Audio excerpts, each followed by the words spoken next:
Dear students, good morning. हम synthesis का chapter पढ़ रहे हैं।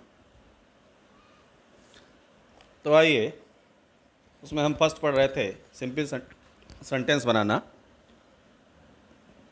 तो दो या दो से अधिक सरल वाक्यों को जोड़कर सिंपल सेंटेंस बनाने का रूल हम पढ़ रहे हैं। इससे पहले हम पार्टिसिपल से जोड़ने का नियम पढ़ चुके हैं। इन्फिनेटिव के द्वारा दो या दो से अधिक वाक्यों को जोड़ने का रूल हम पढ़ चुके हैं, उसका अध्ययन कर चुके हैं। आज हम पढ़ते हैं third rule, by using nominative absolute. Nominative absolute के प्रयोग द्वारा दो या दो से अधिक वाक्यों को जोड़कर एक सिंपल सेंटेंस बनाना। तो सबसे पहले हम जानते हैं कि नॉमिनेटिव एब्सोल्यूट क्या होता है। तो सब्जेक्ट के साथ यानी कर्ता के साथ क्रिया को परफेक्ट पार्टिसिपल के रूप में अथवा प्रेजेंट पार्टिसिपल के पैसिव फॉर्म में अथवा बीइंग के रूप में बदल कर रखना और वास्तविक कर्ता के पूर्व प्रयोग करना नॉमिनेटिव एब्सोल्यूट कहलाता है। फिर से समझ लें, सब्जेक्ट के साथ क्रिया को परफेक्ट पार्टिसिपल के रूप में अथवा प्रेजेंट पार्टिसिपल की पैसिव फॉर्म में अथवा बीइंग के रूप में बदल कर रखना और उसके वास्तविक कर्ता के पूर्व प्रयोग करना नॉमिनेटिव एब्सोल्यूट कहलाता है। इसका यूज कहां करते हैं, देखें। जब वाक्यों के कर्ता अलग अलग व्यक्ति हों, इससे पहले आपने पार्टिसिपल पढ़ा था, वाक्यों के कर्ता दोनों दो या दो से अधिक वाक्यों के कर्ता एक ही होना चाहिए। यहां वाक्यों के कर्ता अलग अलग व्यक्ति या वस्तुएं हों और जब एक वाक्य का ऑब्जेक्ट दूसरे वाक्य का सब्जेक्ट भी न हो, अर्थात वाक्यों के सब्जेक्ट और ऑब्जेक्ट में कोई भी संबंध ना हो। कहां यूज किया जाता है, फिर से देखें। आपने पार्टिसिपल पढ़ा था, दोनों वाक्यों का कर्ता एक होना चाहिए अथवा एक वाक्य का कर्म दूसरे वाक्य का कर्ता होना चाहिए, तो आप पार्टिसिपल का यूज करते थे। यहां नॉमिनेटिव एब्सोल्यूट में ऐसा नहीं होगा। यहां कह रहे हैं जब वाक्यों के कर्ता अलग अलग व्यक्ति या वस्तुएं हों और जब एक वाक्य का कर्म दूसरे वाक्य का कर्ता भी न हो, अर्थात वाक्यों के कर्ताओं और कर्मों में कोई संबंध न हो, फिर भी वाक्य में दिए हुए कार्यों में एक के बाद दूसरे के किए जाने का संबंध हो।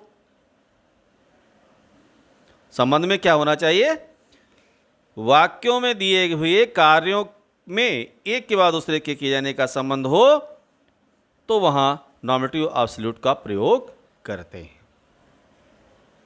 जैसे आप देखें, the sun rose, the fog disappeared. अब इस वाक्य को फिर से देखें। इसमें जो पहले वाक्य का कर्ता है द सन, वो अलग है। दूसरे वाक्य का कर्ता कौन है, द फॉग। तो इस यहां पर सन और फॉग में कोई संबंध नहीं, फिर भी कार्य में संबंध हो रहा है। कैसे, जब सूर्य निकलता है, रोज उदय होता है, तो कोहरा डिसअपियर हो जाता है, फॉग अपने आप ही समाप्त हो जाता है। अब इसको अगर हम बनाएंगे तो ये बनेगा द फॉग, द सन हमने कर्ता ले लिया, उसके बाद having risen the fog disappeared.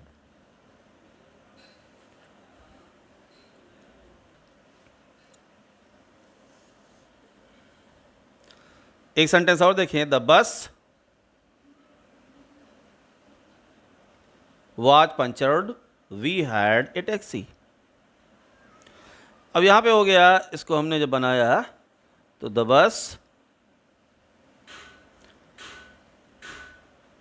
बस being punctured we had a taxi. अब बनाएंगे कैसे, जरा ये भी समझ लेते हैं हम। जो कार्य पहले किया गया हो उसकी क्रिया को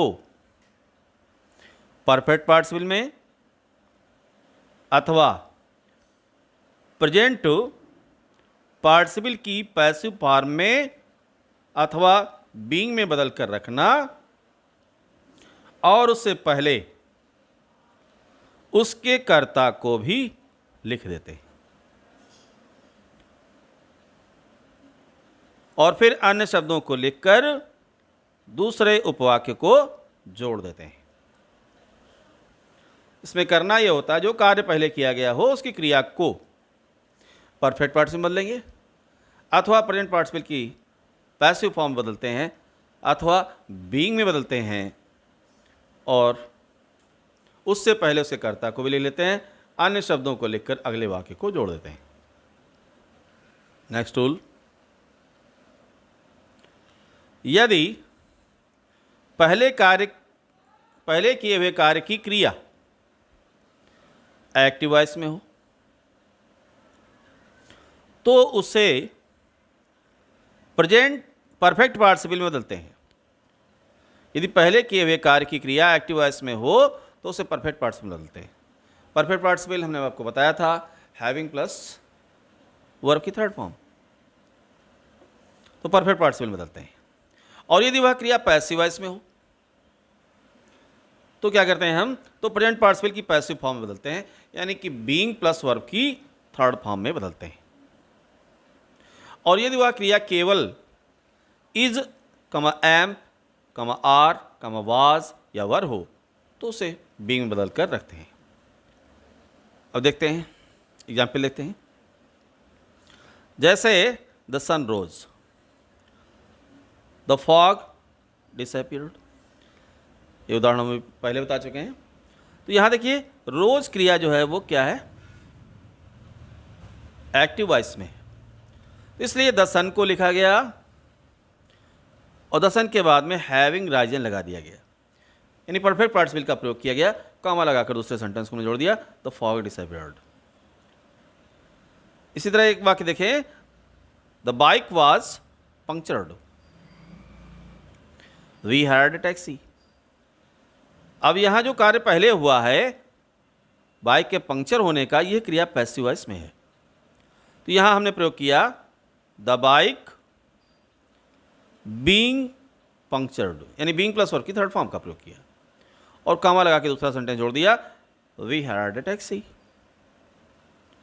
पूरा वाक्य हमारा बना the bike being punctured we had a taxi.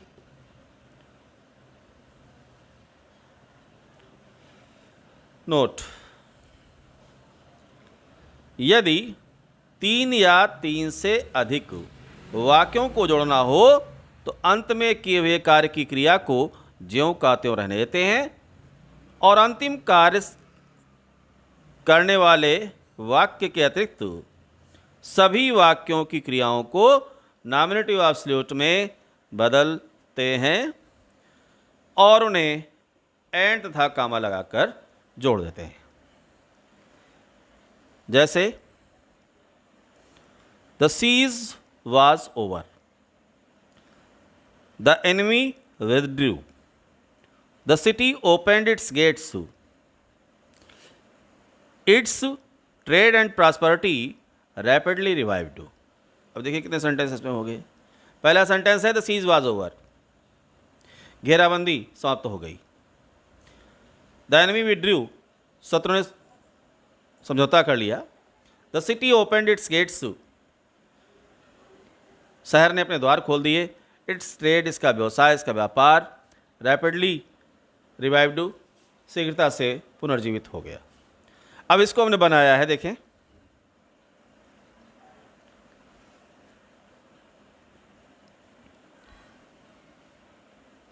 The siege being over, was लगा हुआ था, इसको बीइंग में चेंज कर दिया, फिर कॉमा लगा दिया।